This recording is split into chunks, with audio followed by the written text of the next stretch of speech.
Assalamualaikum warahmatullahi wabarakatuh. Perkenalkan, nama saya Siti Mulyani, NIM 1901416559, kelas 4D, Prodi PGSD, Universitas Muhammadiyah Bangka Belitung.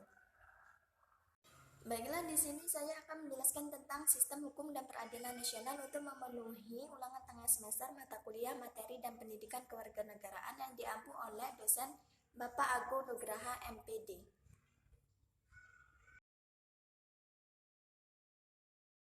Pengertian sistem hukum menurut KBBI, menurut para ahli, dan menurut pengertian-pengertian sebelumnya. Yang selanjutnya yaitu unsur-unsur hukum, sifat-sifat, dan ciri-ciri hukum. Tujuan hukum. Tujuan hukum terbagi menjadi dua, yaitu tujuan umum dan tujuan hukum nasional Indonesia. Sumber hukum. Sumber hukum adalah segala yang menimbulkan aturan yang mempunyai kekuatan memaksa, yakni aturan-aturan yang pelanggarnya dikenai sanksi yang tegas dan nyata.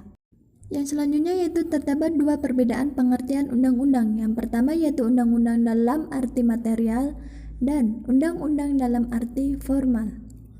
Kebiasaan hukum tidak tertulis merupakan perbuatan yang diulang-ulang terhadap hal yang sama dan kemudian diterima serta diakui oleh masyarakat. Dalam penerapannya, penyelenggaraan negara hukum tidak tertulis disebut konvensi. Jurisprudensi adalah keputusan hakim terdahulu terhadap suatu perkara yang tidak diatur oleh undang-undang dan dijadikan pedoman oleh hakim lainnya dalam memutuskan perkara yang serupa. Dalam sistem hukum terdapat dua perjanjian, yaitu perjanjian traktat dan perjanjian doktrin. Selanjutnya yaitu peradilan nasional menurut Undang-Undang Nomor 4 Tahun 2004 dan Pasal 1 Undang-Undang Nomor 4 Tahun 2004. Berikut adalah susunan badan atau lembaga peradilan yang ada di Indonesia, yaitu Mahkamah Agung, Pengadilan Tinggi Umum atau Sipil, Pengadilan Tinggi, Pengadilan Tinggi Militer, Pengadilan Tinggi Tata Usaha Negara.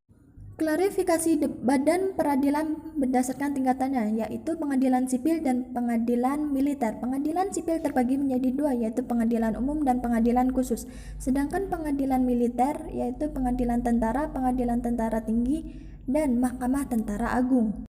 Selanjutnya yaitu macam-macam peradilan nasional. Pertama, pengadilan negeri, kedua, pengadilan agama, ketiga, pengadilan militer, dan yang keempat, pengadilan tata usaha negara.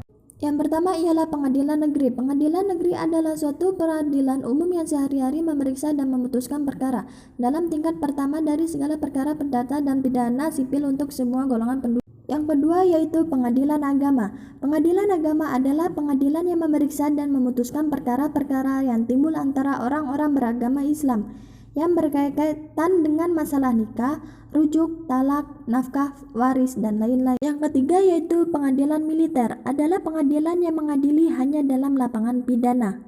Yang keempat yaitu pengadilan tata usaha negara, adalah badan yang berwenang untuk memeriksa dan memutuskan sengketa tata usaha negara yang berdasarkan Undang-Undang Nomor 5 Tahun 1986 dengan Peraturan Pemerintah Nomor 7 Tahun 1991.